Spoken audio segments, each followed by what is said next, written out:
Hello, everyone, and welcome to tonight's school committee meeting. To get started, Jen, can you lead us in the Pledge of Allegiance, please? Pledge allegiance to the flag of the United States of America and to the republic for which it stands, one nation, under God, indivisible, with liberty and justice for all. We have 3 members. We have a quorum. We're missing Mike Mazzoni and Matt Hunt. They're both occupied with their day jobs this evening, so they're not going to be able to join us. We have for consent agenda the minutes from September 15th, 2017, and oath to bills and payroll. Make a motion to approve the consent agenda as read. Motion made and seconded. Is there any discussion on that? Hearing none. All those in favor? Aye. Opposed? All right, we have 2 sections of the meeting for interested citizens, one now and one at the end of the meeting. Are there any interested citizens that have any business before the school committee? Seeing none. We'll move right into recognition. First one is National Merit Scholarship Awards. Dr. Harrington. Good evening. I'm pleased to announce today that seniors Brian Provo, Camille Sawasik, and Hanson Staples were named commended students of the 2018 National Merit Scholarship Program. Commended students throughout the country are recognized for their outstanding performance on the 2016 PSATs and their exceptional academic promise. Littleton High School's commended students placed among the top 5% of more than 1.6 million students who took the PSAT. And this is a quote from the spokesperson from the National Merit Scholarship Corporation. The young men and women being named commended students have demonstrated outstanding potential for academic success. We hope this recognition will help broaden their educational opportunities and encourage them as they continue their pursuit of academic success. We certainly share that sentiment in Littleton and are pleased to bring before you tonight a recognition from the Superintendent of Schools, Brian Provo, Camille Sawasik, and Hanson Staples.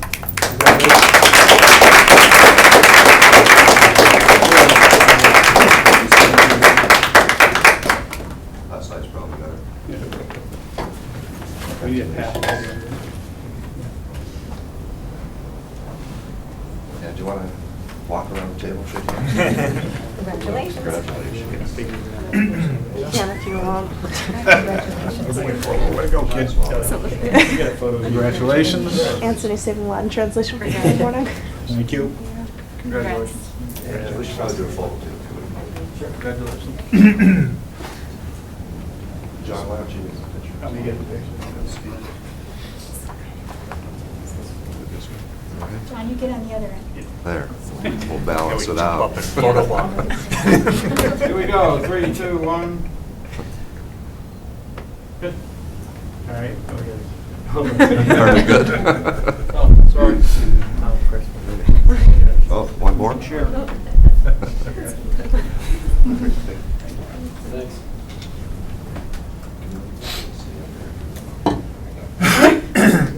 Very comfortable.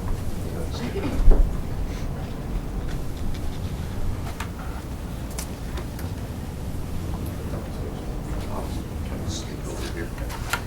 Change this room around a bit. We do. Good evening, everybody. It's with great pleasure that I'm able to present the Certificate of Academic Excellence this evening. This certificate is sponsored by the Massachusetts School Superintendents Association. So every year, this time of year, we recognize one of our seniors. As you can tell, I would like to congratulate Camille Sawasik. She's this year's recipient. And I wanted to spend a few minutes highlighting a few things that Camille has done at Littleton High School. Quite impressive, I must say. Camille is one of the most conscientious students ever to graduate from Littleton High School, and you'll soon be graduating. Her strong commitment and enthusiasm in academics is unsurpassed, as it has placed her within the top ranking of her graduating senior class. The same drive and commitment has also cemented Camille's decision to apply for many competitive colleges and universities upon graduation from Littleton High School. Camille's choice major will focus on biology, biotechnology. Her program of choice focusing on either dermatology or immunology for possible future career paths. Camille has maintained an outstanding GPA and has participated all 4 years of her high school, participating in our indoor-outdoor track team, and has been the team captain. Camille has received recognition within her sport as an 8 times Midland Wachusett League All-Star, as well as the recipient of the 2017 MIAA Indoor Division Track State Championship. Commended AP Scholar Award recipient, Dartmouth Prize Book Award recipient, as well as the recipient of many academic excellence awards in AP Biology, Latin 4 honors, English 3 honors, and National Latin exam, gold medalist, National Entomology exam, silver medal recipient, and all 3-year principal awards, which really commended Camille on having an average of A right through grades 9 through 12. That is so impressive. That is just outstanding. As a talented, tenacious athlete and musician, Camille also participates in our LHS band in the trumpet section. She's a trumpet leader, showing both leadership and dedication to many younger peers. Her dedication to her studies and to expanding her intellectual breadth goes above and beyond any traditional student here at Littleton High School. Camille continues to gain the trust of teachers, coaches, fellow peers, and administrators. She is without question the consummate leader, role model, and the one that many students and faculty look up to. Congratulations, Camille. There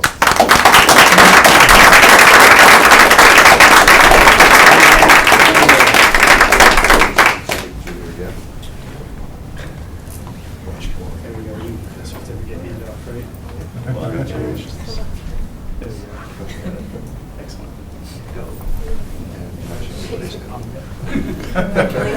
Ready to go. Sounds like we're going to see you again. Congratulations. Congratulations. On behalf of the school committee, I'd like to congratulate you all on your achievements, the ones you have realized already and the ones you're clearly going to realize in the near and maybe a little bit more distant future. You know, every year we're getting to the point where it's not if we're going to have some of these types of recipients, it's who they actually are going to be. I think it's a reflection of the way we can do that year after year after year. It means that, you know, the programs we have in place give these types of students the opportunity to achieve those kinds of goals. And I think that's a great reflection on the staff that they can do that year in and year out. So appreciate that. Thank you, everybody. All right. Student representative report. Before I get too far into that, I would just like to note that the 3 commended students are Latin students, so might be a correlation, who knows. But in other news, everyone's kind of settled into the routines of the school year. All of our sports teams are doing well, which is nice. It's been a lot of fun to go to games at Alumni Field this year. Shaker Lane had their pitcher day today. They had their fall book fair. The PTA on Tuesday hosted a fundraiser at Menchie's, which is a little disappointing because I didn't know about it till now. And author Craig Miller visited Shaker Lane on Wednesday to follow up on his book, The Chicken in the Tree. Russell Street has their bingo night on October 17th. The middle school has their trimester midterm on Friday. And the high school has the fun PSATs bright and early Saturday morning. I will happily not be attending that this year. Parent-teacher conferences at the high school are on the 19th, and I believe the physics and engineering classes with Dr. Hogan are having their cardboard regatta on the 21st of this month, which should be entertaining because I hear their test runs all ended in sinking. So. Oh, that's not good. Fire department was there. Car races and things like that, right? It's no fun when everybody crosses the finish line. No, but like, That's all. it is semi-amusing to watch some high school boys fall into Long Lake, but not like all of them. And in other news, the first broadcast of TNN went up last Friday. TNN captured that on film? The sinking? Yes. They did go to the event. I don't I know think there might be if footage. Mr. Corey sent them with a camera, but if there is, you can look forward to that tomorrow afternoon. All right, great, thank you.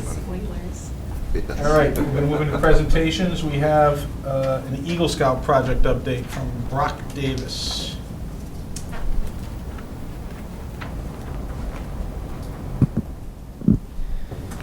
Good evening. My name is Brock Davis. I am currently a Life Scout with Littleton Troop 20 and working towards my Eagle Scout rank. One of the requirements for Eagle Scout is a community service project. I chose to landscape the front flower beds of Littleton High School after weeding a year ago and noticing there were hardly any plants to weed around. At that time, I asked Dr. Harrington if it would be possible, and he told me to bring him a proposal when I was ready. I have to say, Dr. Harrington is a man of great faith. He must be to trust a 14-year-old to tear apart a highly visible area of LHS. Over the summer, I met with Dr. Harrington several times and brought him a detailed outline of the landscape plans requested. I chose flowering perennials in yellow, blue, and white, such as catmint, oxeye daisy, blue indigo, and spiderwort. That will be low water use once they are established. For the most part, the plants selected will bloom in either spring or fall when students are present. They will eventually spread and fill in the area as well, making it impossible for weeds to take over again. All of the plants pre-existing at LHS were either moved or used and designed so nothing was wasted. With the help of 20 individuals completing nearly 100 hours, we were able to clear out the flower beds, adding compost, plant, and mulch over Labor Day weekend so that it would be ready before the annual teacher and staff breakfast. In the end, nearly 300 plants were added to the flower beds. In addition to the original landscape design, we had enough mulch to do all the trees in the driveways and parking lots. A slight miscalculation on my part, which ended up making a significantly positive addition to the curb appeal. I would like to thank my family, friends, and scout troop, including my mentor, Mr. Kaldenberg. Without their help, this would have not been possible. I also wish to thank Lennox Landscaping, who gave me a discount on mulch, delivering it for free, and Drew Burdick for donating the mulch. Lastly, thank you, Dr. Harrington, for trusting me and believing an incoming freshman could make a difference. Thank you. All right, thank you, Brock. Hold on.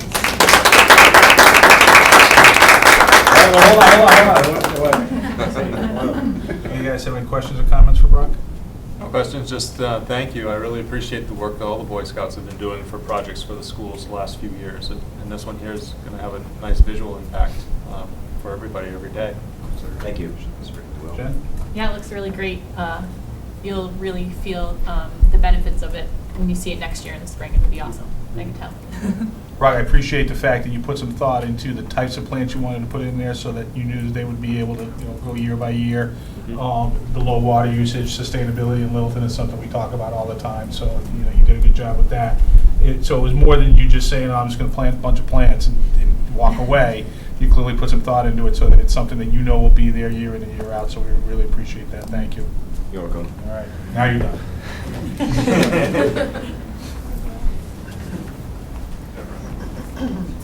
All right, next is a proposed high school trip to Washington, D.C. That would be me. Hard. Hi. I want to add one thing to the Littleton High School update. The Littleton Scholarship Trust Drive is Sunday the 22nd. You can expect to see us at your door. I will be driving for, I think, the 12th year in a row. Okay, so you got my materials on the Lemkin Summit. We did this 2 years ago, and I took 14 students with me to DC. I learned this afternoon that we will be staying in the exact same place, the Hilton Garden Inn in Bethesda. Yay, yeah. And at the very reasonable cost of $99 a night. So when we add several children to a room, it's really cheap. Yeah. This is great, and Olivia is one of the students who's going with me. So she's in my facing history class. We have a large class this year. Not everyone can go, so we're going to try to figure out how we can work the material that we learn in DC and bring it back to those people. That's my phone. Sorry, it's barking. It's my dog.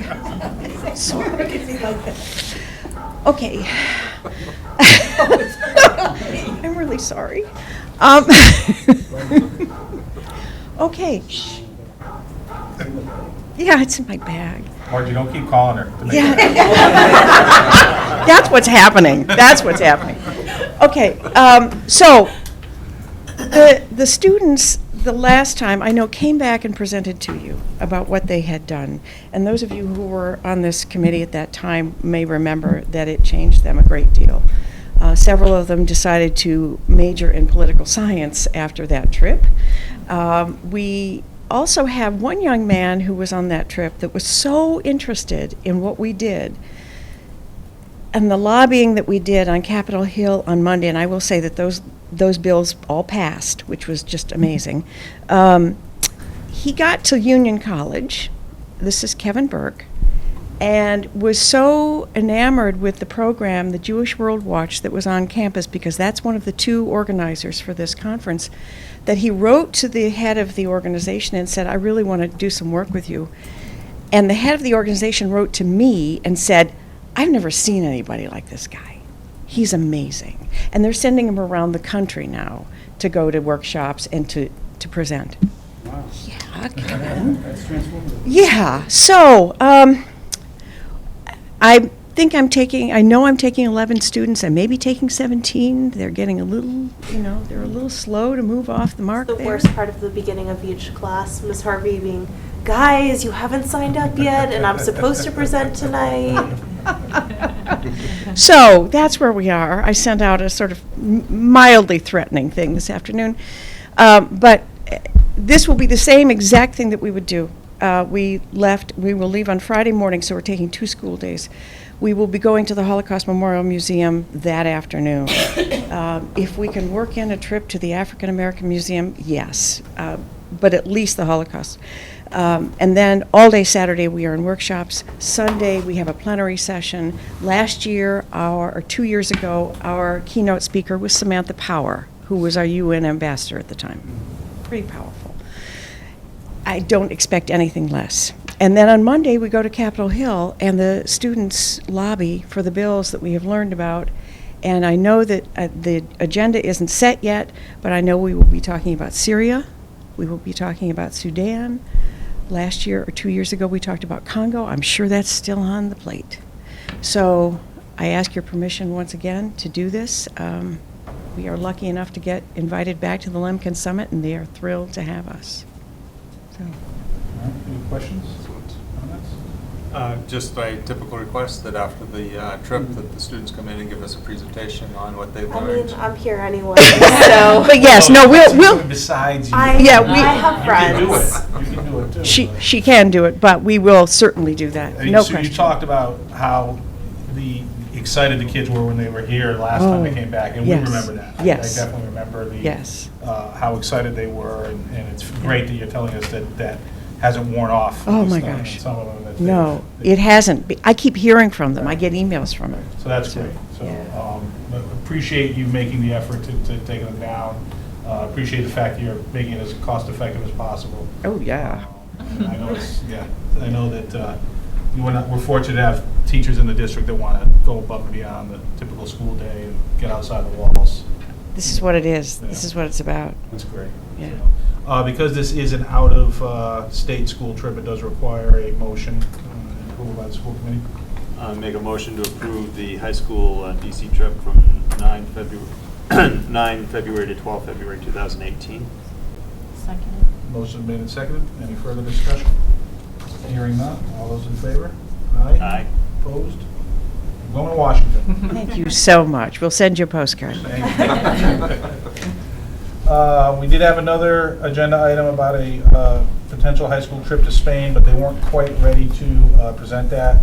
It's in February, so there's plenty of time, so they'll get back in front of us during the meeting. Next is a update on professional development. Dr. Jamie.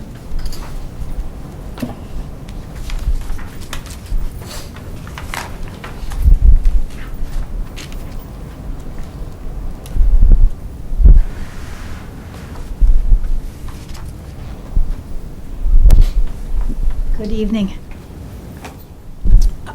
We have some of the similar portions of the PD report this year that I will be presenting in a summary fashion. And then Last year, the school committee, specifically Mr. Baker, asked that we have some faculty present examples of the site-based professional development projects that they developed and worked on to get a flavor of teachers' experiences and some of the products and connections that come out of those that site-based PD time. So let me just state by way of introduction some of the examples that you will be hearing about and why they illustrate and reflect key aspects of the professional development. Mr. Pascucci is going to be presenting an interdisciplinary project, interdisciplinary between English language arts and social studies, but it focused on the SEI strategies that were developed during professional development. So this is a very, very important aspect of current district practice, and it shows how teachers come together to utilize new strategies to meet the needs of students and to address achievement gaps.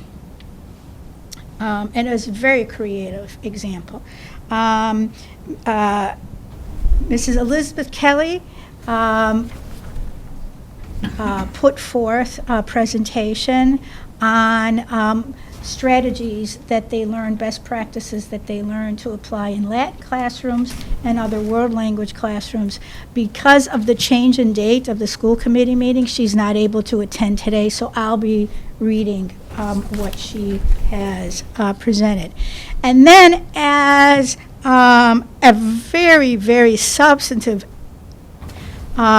exemplar of how the site-based professional development is an important venue for curriculum articulation, we have the three members of the Littleton Middle School English Language Arts Department who are here to present their work in curriculum alignment. And so it shows how our staff is working to address new standards and new programmatic initiatives within the district. So I think there, as I said before, these presentations are illustrative of how our faculty is utilizing this time and advancing their practice for the benefit of student achievement. So now I'll just go into the overview portion of my presentation. As I indicated just at the top of the memo, Goal 1 in the standard for professional development within the district strategic plan calls for the district to offer a comprehensive professional development program for all staff, which includes district programs and site-based programs, college courses, workshops, and conferences. So there's a rich variety of professional development opportunities and pathways, all attached to and reflective of key goals in the district strategic plan and the school SIPs. And the rich variety is meant to benefit both the individual development, the individual skills and interests of the teachers, and further district and school improvement efforts. So it's about making connections and meaningful connections. Accordingly, this overview has a dual focus. One is to give you idea of the flavor of the 12 early release PD days and then faculty participation in the tuition reimbursement, the tuition assistance program. The first portion of the early release professional development is district trainings. These reflect current district priorities, trainings that we want to have pre-K to 12. Last year, we had Jessica Minihan come in and provide 2 trainings regarding different aspects of dealing with student behavior in the classroom and different student profiles within classrooms. We are increasingly getting away from the one and done type of presentations in this district, and our district trainings articulate similar themes throughout the year. Then within the site-based model, remember these are faculty-led sessions. Teachers go through a process of putting in a proposal form. The proposal form is reviewed by the faculty, by the principals and representatives to their own school-based professional development teams, and those proposals call for faculty to work together for either 2 sessions, 4 sessions, or 6 sessions. And you see here the range of sessions that were available at each school. Then, if you turn to the 3rd page of the document, I begin talking about the tuition assistance program. And I always introduce this by saying the list is long. And the list is very, very comprehensive and extremely varied. There's a vast array of graduate courses, workshops, and conferences. But if you take a look at this long list, there are certain patterns that emerge. The graduate coursework increases teachers' content area expertise. It could focus on certain instructional practices. You'll see some of the sessions that teachers are presenting, they began with hearing about certain instructional practices, and then they delve deeper into that research and practice. Some of the graduate coursework targets certain student population or an application of technology. When you turn then to the next portion of the tuition assistance program, to workshops, seminars, and conferences, you see, there's that important little asterisk. And the asterisk always represents a conference where there are multiple staff members participating.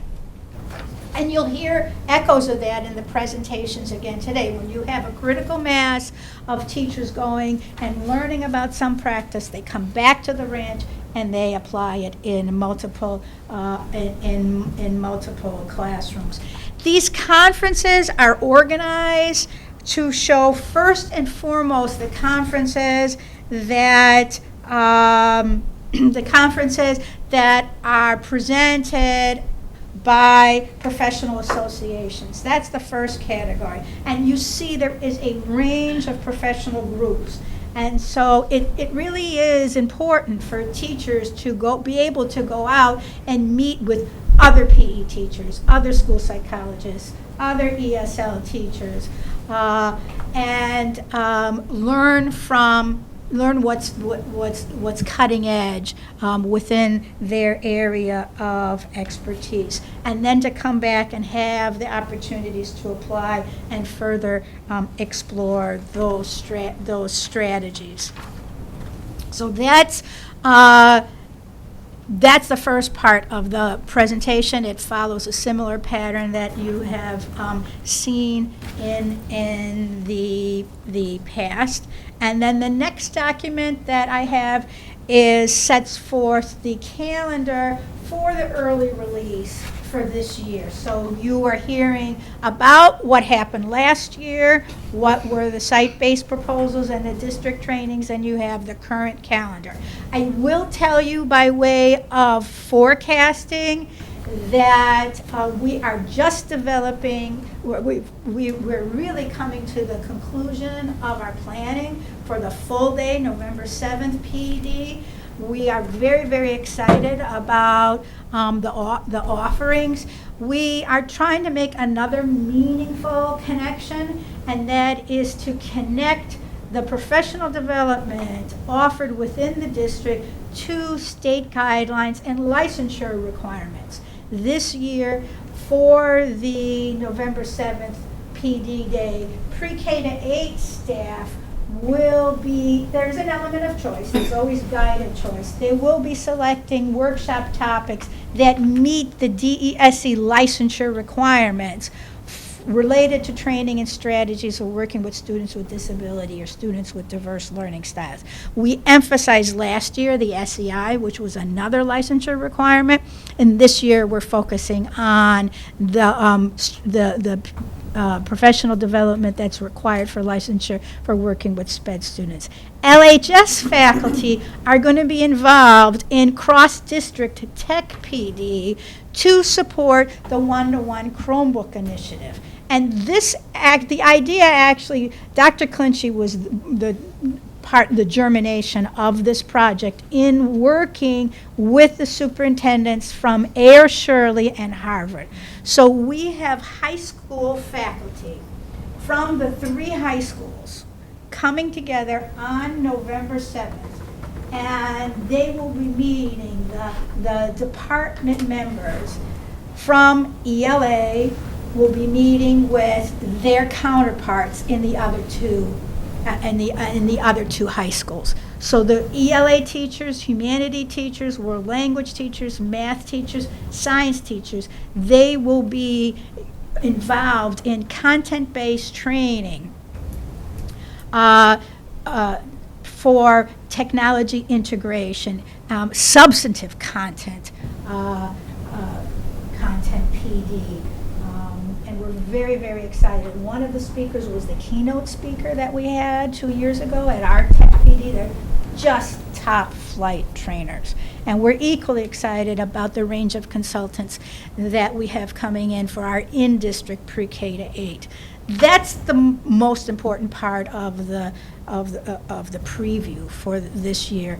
And then again, the district trainings will have a focus that is continuing from our opening day presentation by Sarah Ward on executive functioning. So we have 3 opportunities for staff to learn different aspects about dealing with students with executive functioning deficits, and those trainings also meet DESE licensure requirements. That ends my portion of the summary, an overview of last year and a preview of this year. If you have any questions before I introduce the Just wanted faculty. to emphasize your last point, Jerry. We're really trying to tie in licensure and professional development so that we can be as organized as possible, rather than having 2 separate tracks. With our EdEval, we have professional goals, and if we can align as much as we can with the licensure requirements, I think we're going to be better off for doing it. And having the opportunity to do that during the year is really powerful as well for our staff. Together, our staff need 15 PDPs in meeting diverse learners' needs. They're together as groups, and you know as well as I do, if you can get people together talking about a topic, there's a much higher chance that it's going to impact what's happening in the classroom. So we're really excited about that. Any other questions for Geraldine? Thank you. All I would ask is anybody that wants to take a look at the packet, just reiterate the breadth and scope of what the teachers are participating in when they do coursework and/or workshops. There's a lot of really cool things. There's some stuff on there, like, I would do that. That seems interesting It to is. me, you know. You could not make it up. I mean, Yeah. it's just. So it just speaks to the ability or the willingness of the staff to continue Thank you. going through their professional development and the positive impact they bring back to the students and to their, as Kelly just said, their peer group. So I appreciate that, but that's an impressive list. Thank you. You're welcome. Mr. Pierce.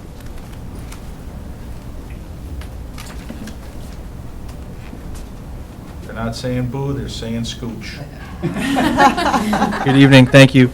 I'm going to talk a little bit about the PD module I proposed and facilitated. The title is Curriculum Development for SEI Instruction in ELA and Social Studies. And we had 4 English teachers and 2 history teachers. And we also talked with some other people interested in SCI, but those were the people who actually attended. So like I said, 4 English teachers, 2 history teachers. We collected sample texts that we could use in our classrooms, and we wanted to get some relevant materials. So we basically took the 2016 Best American Essays and Best American Short Stories and kind of just started from there, rather than using older materials, because a lot of times we want to engage the students and have it current. So that was the first goal. So creating something that was new rather than dusting off something or adapting something that I've been using for years. So this provided the opportunity for us to read some things we hadn't read before and think about what would work well in the classroom. So there was time allotted for us to read during and between the PD sessions, and we were reading with the sort of the critical lens, or the idea of the ESL or ELL student first, keeping them kind of in mind first. So how would that student be challenged and engaged by this text? So we kind of try to walk in their shoes a little bit. During the discussion, during the professional development, we discussed best practices and sample modifications designed to facilitate language acquisition and curriculum access for ELL students. We asked each other and ourselves, how might these students feel? What challenges might they face when reading this piece? We identified idiomatic prepositions as particularly challenging for English language learners and researched a number of best practices designed to facilitate acquisition. Idiomatic prepositions are things that native speakers don't really have to worry about. So anytime you have a couple of prepositions lined up with one another, that's really confusing for someone learning English as a second or third language. It's something that we often don't think of, but that could pose a major challenge. And so that's something I usually don't really focus on. So that was one thing we wanted to focus on with these materials. So one other thing we've noticed with ELL text, or adapting ELL text, is there's not enough ELL texts that are nonfiction based. For example, if I were teaching a fictional text, just say, for example, something written by Robert Louis Stevenson, Dr. Jekyll and Mr. Hyde or Treasure Island, it's pretty easy to find adaptations of that just because, abridged versions for younger kids. Nonfiction, that's not as often as easy. Sometimes with biographies, for like Abraham Lincoln or something, you might find, but beyond that, there's not as many materials. So that was one of our focuses, and we quickly decided that we were really interested in some of the essays that were in the text we were all reading. So using the same text, our assignment was basically read this text, think about it, and how would you sort of modify it, adapt it, or plan some supports for a student on that. And then we got back together and discussed that. So we created a modified version that was designed to address each of the text features we had identified as a potential obstacle to an ELL student's comprehension. The modified documents are intended as models for future instruction. They're not text dependent, so some of the strategies could be applied for other pieces, not just that one text. And they could be applied for an English or history class. So, for example, one of the essays that kind of caught our eye and our attention and our interest was about Border Patrol. And we were talking about that. And we're talking about just sort of how it's a current issue, and it was something that's relevant. And so I just wanted to leave off by reading a comment from one of the participants. This is from William Miskinnis. He wrote, "I found the session helpful because it caused me to think of how to more substantially address the topic of recent immigration history in my classroom. I reflected on how much of my courses focus on the new immigrants of the 1910s and 20s, inadvertently reinforce the idea of legitimate versus non-legitimate immigration, and did not highlight the historical continuity between today and a century ago." So he found some interesting connections in his classroom as well. As an English teacher, that was interesting, but one other thing I was focusing on was the style of the writing. So for example, the piece that we were looking at was written on a lot of sort of compressed vignettes. So maybe depending on the student's level, we could focus on a few of those vignettes, and you could really sort of not overwhelm a student with the amount of text. So there's a lot of compressed information there, but it wasn't overwhelming. So it was a worthwhile time and professional development, and I was pleased to be a part of it. Thank you. Questions or comments? No, I do, but I won't bother right now. Oh, you made me do it. So I read this. It was interesting just reading the little passage that you have here, and how quickly you can read through it and not even notice the gaps in the in the blanks in the thing in there, which is a big assumption as a reader. There, it'd be interesting to have passages where there's ambiguity in the word choice that you fill in terms of, and then the consequences of making sure you're not mapping the right pieces there, because this one here is pretty, no matter how you substitute the words, you can pretty much get the gist of it, but you walk away with the right meaning from it. But there are other passages where if you make a word choice error in it, it could really put somebody way off base as to where you meant to it, and then that would represent challenges, I think, both in a classroom environment as well as a social interaction environment there. So that kind of makes me also think, like, we have the tiered vocab, and these were terms that we came up with. This is not sort of the jargon from the SEI that we learned, but the idea of like everyday words, and then sometimes words might be very basic, like history versus historic, but that's an abstract concept. So like that idea too, like just the abstract. And then there's just a lot of like jargon words as well. That was interesting. And so some words that like are challenging for us might not be as challenging for a student because of like a cognate or whatever. So there's all sorts of, different words and different phrases that pose challenges. And so that it was enlightening for me to sort of read a text in a new way. Thank you.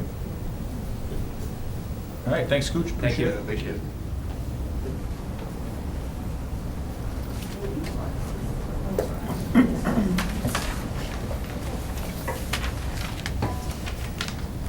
Our slides are the yellow ones. Yeah. After you, ma'am. Good evening. I'm Diane Tricana, the 6th grade English teacher at the middle school. We found the professional development time that was given to us invaluable. As the middle school ELA team, along with Jessica Stanton, who is the literacy lab teacher, and some input from our special education teachers, we developed a more unified 6 to 8 approach to teaching and assessing writing to meet the Massachusetts frameworks. We'll continue to focus on this goal throughout this school year as we make revisions and edits to our lessons.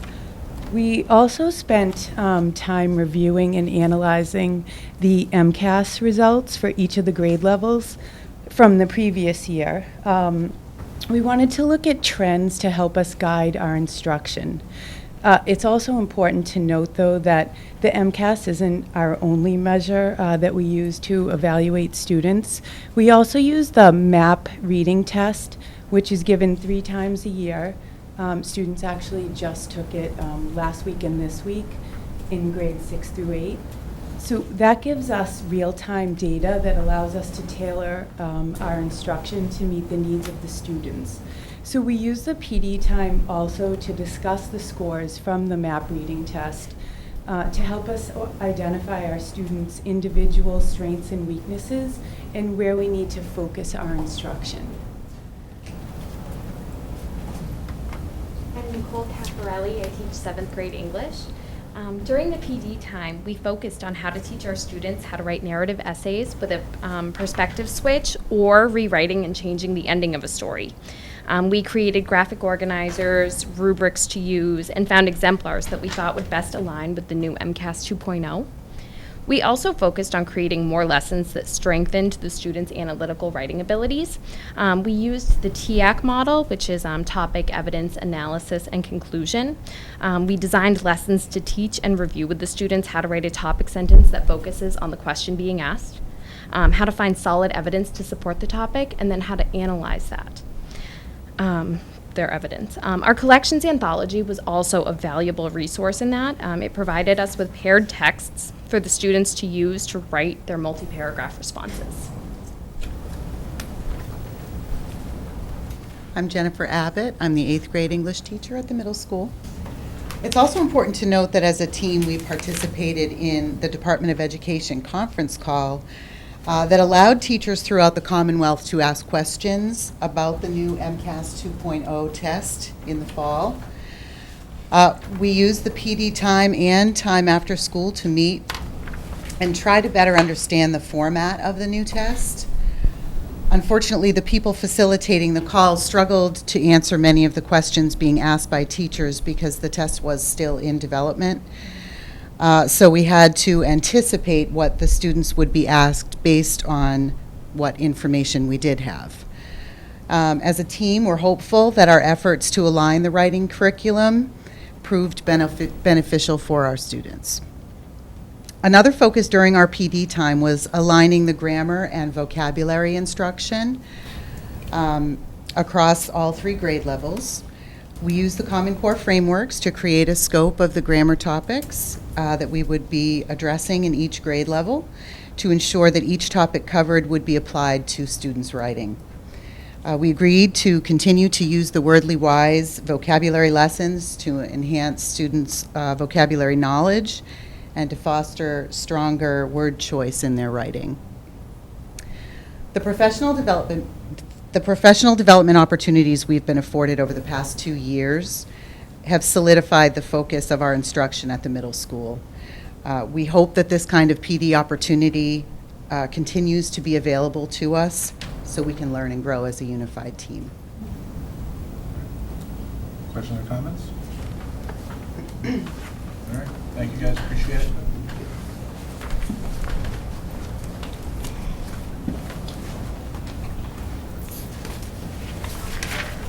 Current strategies in the Latin classroom. I'm going to give you an overview that Liz Kelly provided for her slides. If you just go to... Before you leave, Come back. Just when just you don't mind. Poor guy. I wanted to thank them before they left. Now you know how it feels. Right? Hey, kids, book it out of your classroom and you yank it back. Yeah, I didn't hear a bell ring.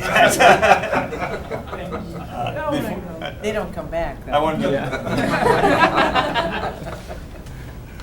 No, I just wanted to thank you for taking the time to come tonight to do the presentation for us. I think this is very valuable for not only for myself, but also the people at home that may watch here, so they can get a little bit more insight in terms of what the professional development days are used for. And I'm really glad to see how it's effectively integrated into how you use it in the classroom, as well as building teamwork and partnerships within the school district. I just want to echo that. Some of the feedback that we get from the community or a significant amount of it is about the calendar in general, but specifically about the professional development days. And we know, because we see it and hear it in the packets all the time, how beneficial it is. But Daryl's right. I think it helps reinforce to the community that this is important, it's meaningful, it delivers right into the district. But it wouldn't work if you guys weren't actively embracing it and asking for it and taking advantage of it. Now, the in-district stuff is one thing. I appreciate what Dr. Jamian had to say about not doing one and dones, tailoring it, making it licensure, relevant, things like that. And that's important. But then the amount of things that you guys are doing outside of the district in that list that we talked about earlier is I think should give a lot of the community a good idea of how invested the staff is into what we mean when we say professional development, and why it's worth us doing certain things, having half days, a whole day off, things like that, using that first day of the year when the teachers come in before the students get here. And we've been, I think, reasonably aggressive based on the budget constraints we've had, that we've beefed it up. And we do more, we do it better.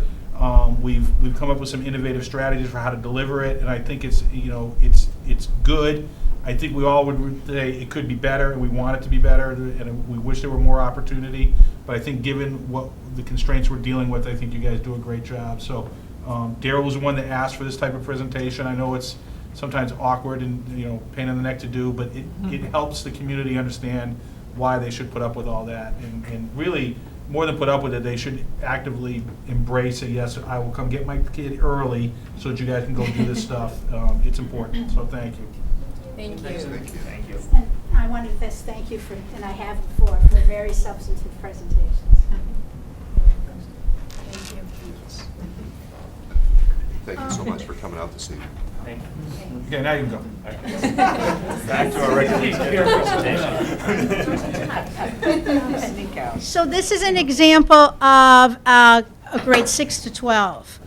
The two Latin teachers at the high school and the middle school came together, and if we look at the picture of the first slide, that's the beginning of the story. Both Liz and Tori went to a professional development day, last November professional development day.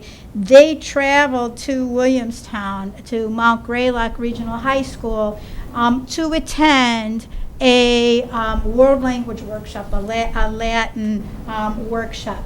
And that workshop introduced them to the practice, the CI practice, comprehensible input, and how we naturally acquire language. It's based on California teacher Robert Patrick's work, who developed those strategies for use in a Latin classroom.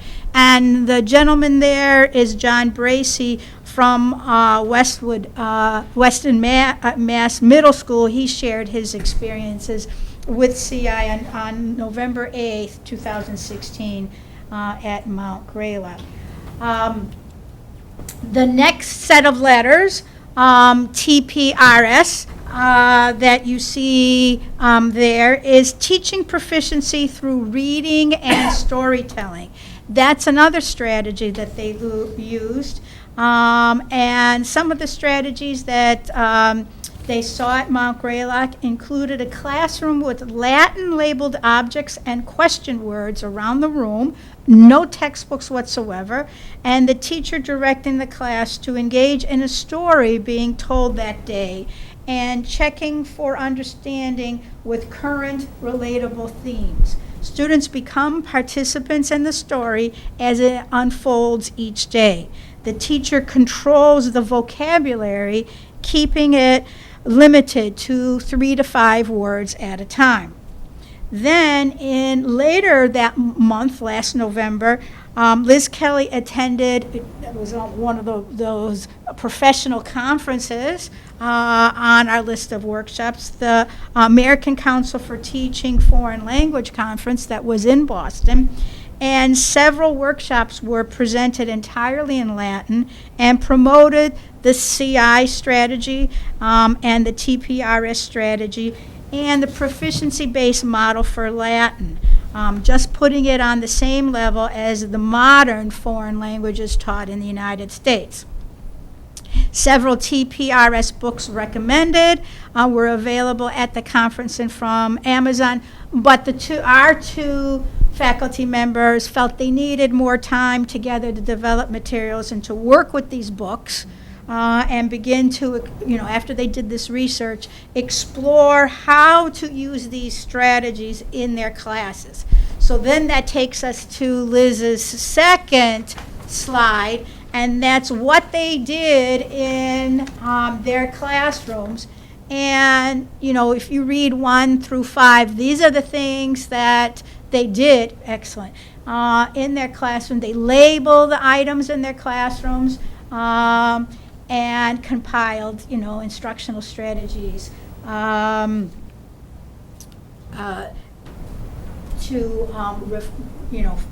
their curricula to reflect this instructional strategy of the teacher, storytelling, circling, student plays. And it's just very exciting, and I know because as part of the Secondary Curriculum Council, we asked the curriculum coordinators to share their department meeting notes with us, the principals, and we have seen that this TPRS strategy is now being broadened and is used in the other languages being taught at Littleton Middle School and Littleton High School. So this really is cutting-edge practice. And we always we hear about something other than a pen and pencil test, something other than MCAS. This is an authentic, research-based performance assessment. So I may not be able to answer your question, but I hope I conveyed the enthusiasm with which she and Tori Hicks delved into these strategies. Thank you. Thank you. I'm in Miss Kelly's Latin class, and I gotta say, like, she put all of the words up the beginning of this year, and then we started translating Caesar, which is just a little bit harder than the stories about the girl sitting under the tree, but you don't realize how many of the question words and like little things that you forget over the summer until it's like, what does this word mean? And everyone's like looking around the classroom for the sign. So it works. Yeah, it does. It works very well. I'm really impressed with the fluency levels of our students in our world language program. The instructional strategies that they're using and the active instruction is definitely paying off. So it's quite impressive. All right, all done with presentations? You bet. Okay, we're on to new business. The first two items under new business have to do with the Mass Association of School Committees conference that's coming up in November. The two things that we need to do before that conference are to determine if any of us wants to attend, and if so, if we want to vote on the agenda items at the business meeting, then we have to designate a voting delegate. Without all five of us here, I'd like to defer this. We will meet again before that conference, so if we can just roll these on to the next agenda, I would appreciate it. All right, the third item is superintendent educator evaluation goals. Yes, I wanted to just share the two goals with you this evening so that you had an idea of what I'd like to do. And for the student learning goal, I've spent a number of years analyzing MAP testing, MCAS testing, instructional strategies, etc.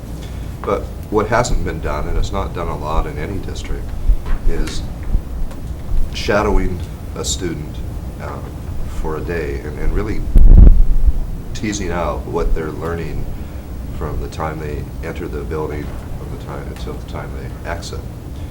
And what I want to do is focus on high school this year and shadow. At first it was going to be 2 or 3 students, but after talking to some students and sitting down with them and with Dr. Harrington as well, it became very apparent to me that it might be a little intimidating spending a whole day with me. I could probably use some other words too, but we'll stick with intimidating. So we're going to mix it up a bit, and on a given day I'll probably shadow 4 students, and it'll be from one grade. So I'm going to start with seniors. And what I'm going to be looking for is passive versus engaged instruction. I'm trained in clinical supervision, so 21st century learning, how much time is devoted to developing 21st century skill sets.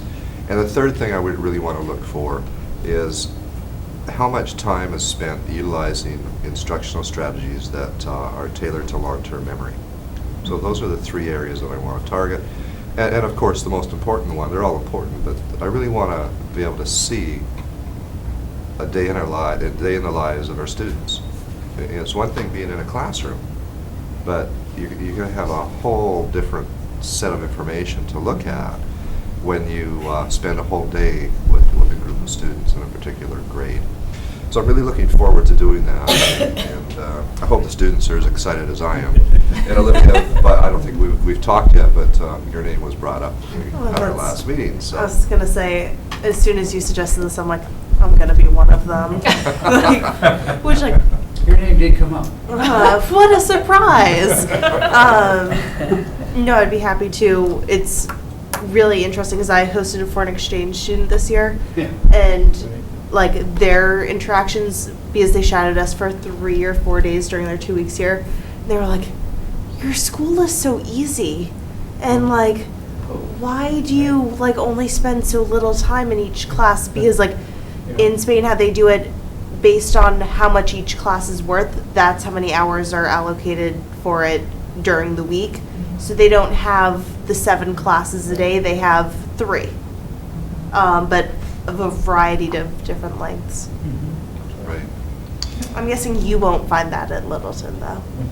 I probably won't, but it will be interesting, and that's a good point. I want to be viewed as somebody coming from another country, looking at the school.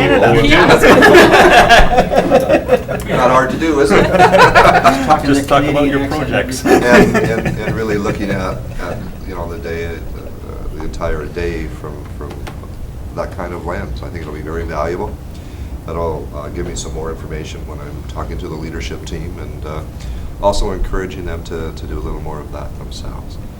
And then the last topic is it'll give me a better handle, I mean not in its entirety, but it will give me a little better handle on what are our expectations of our students beyond the classroom. I mean, we're getting a handle on it at the middle school with homework-free weekends, etc. And Cheryl and I have talked about some type of electronic monitoring of homework where students could log into a Google account, and they could, not only the students but the teachers could see what they're assigning on a daily basis, which I think would be helpful. High school is much harder. But I think it's important that as educational leaders, we have a handle on the expectations that we're setting for our students beyond that classroom level. Any questions about that first goal? Do you think that's a good goal? I was going to ask, sorry, I just lost my thought. Are you going to be like interviewing the students that you shadow, or asking them a few questions after the fact, or is it just watching? I'll talk to them Yeah. During breaks in the day, etc. What I really want to look at is I want to capture their experiences, but I really want to, from a clinical lens, take a look at what's happening. And it's just to be clear, I'm not evaluating teachers. I'm evaluating the experiences that they're having during the day. It's a very different process. So I'm excited about that, and then maybe next year I'll do it again and jump down in the middle school in Russell Street, which will be a little harder to do because they have fewer teachers, but maybe I'll do half day or something to get an idea. Great. Second goal, professional learning goal. You'd think after I completed my program that I'd have a hiatus for a year, but I'm taking a look at doing, or completing more correctly, 15 PDPs in meeting diverse learners' needs, which is an area of mine anyway. But it is a requirement for recertification. And I also am going to take 15 PDPs in effective instructional strategies when dealing with ELL students. So I thought that would be two good areas to concentrate on. Our diversity within our district is changing, as we've talked about many times. We're getting more ELL students, and I'm not sure how many different languages we're up to now, but the last time I checked, we were in the high teens, approaching 20. So, we really, I think we are as a district, considering we're a small district, we don't have a lot of resources in terms of teachers because our program is small. But having said that, adding that other teacher is going to make a tremendous difference this year. So I'm very grateful for that. But as a superintendent, it's important that I stay current on the changing trends of the district. So that would be my second goal, if he feels that would be a valuable goal as well. You guys fine with that? Great. Excellent. Thank you. All right, thank you. Any other new business? That's it. Okay. This is our second opportunity in the meeting for input from interested citizens. Sue, you live in Littleton. Are you interested? You're an interesting citizen. Are you an interested citizen as well? I'm terribly interested. I wouldn't live here and teach here if I wasn't. Don't let them push you. Okay. I don't have anything to say other than the fact, oh, I know, I could tell you what we're doing in sophomores. You don't really want to hear that, but I'm taking my kids, I'll tell you. I turned the phone off, by the way. Last year, I had the most remarkable opportunity to take both my juniors and my sophomores to the Edward M. Kennedy Institute in Boston. And they are senators for the day. And if you haven't been there, they have programs for adults, they have programs for middle school. Cheryl had just sent stuff to Beth. And last time, they were voting and discussing immigration reform. Very interesting. And this is a place that is just to the inch exactly what the Senate looks like in Washington. It's the coolest thing. It is just so cool. And so I'm taking my sophomores there on the 14th of November this year. It was literally the only day I could get. I called the first day of school when I knew my roster. She said, we only have one day available. That's how popular it is. And it's free for Massachusetts students. And thank you to the PTA. It's free for the kids to go because they're funding that. PTA rocks. Yeah, everybody should be a member of PTA. Sorry, I'm the district rep for that too. Anyway, I would love to have my kids come and give a presentation for that. Anytime that you have students that want to talk to us, we'd love to have them. Really, truly? Yeah, absolutely. Okay. Yep. All we want to do is just look at the agenda and make sure that we're not going to keep them too long or too late or not be able to give them the attention that they deserve. Because and this time we're doing the Affordable Care Act, which I think just had a bite taken out of it today. Yes. So, yeah. That would be great. Thank you. All right, there are no more interested citizens. Subcommittee reports. PMBC. Let's see, things continue to move along there. I think they're going to be trying to get in a capital planning meeting shortly. We've been having a few people out every once in a while, so it's been bumping off the agenda there. So we have that upcoming, so I'd like to make sure I have any inputs on what our facility capital needs are, so I can make sure that those get reflected into that planning process there. The committee is taking up Steve Mark's request, recognizing that he's got a lot on his plate and a lot of the projects that are tagged for school that Steve traditionally helps with, like the univent replacement pieces there, are falling behind because he's got a lot of other responsibilities there. So we're trying to figure out how we get that, either somebody within the PMBC or whether we have to contract some help for that kind of thing there. And I think we might want to make sure we look at any other projects that are falling behind. So yeah, I had a a phone conversation with Joe Clunter yesterday. Good. So, and I told him I'd have him capital list by the end of October. I'd have that list for him. There, but I mean, we've been getting the money set aside for it, but then we're just running staffing shortage in order to actually manage and get those projects done. So we don't really want to fall behind too much on that. That'd be great. Thank you. Budget Subcommittee, we have finalized, or just about to finalize, our meeting calendar. We'll be getting underway and meeting regularly for the rest of the fall and into the winter and through the whole budget process. I'm sure we have about that. Policy?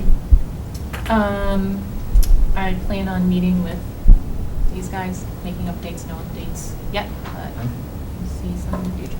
Very good. All right. Do we have any other business? We're good. All right. I don't think we need executive session tonight, so I'll entertain a motion for adjournment. Make a motion to adjourn. Motion made and seconded. All those in favor? Aye. Opposed? None. Thank you all. See you in 2 weeks.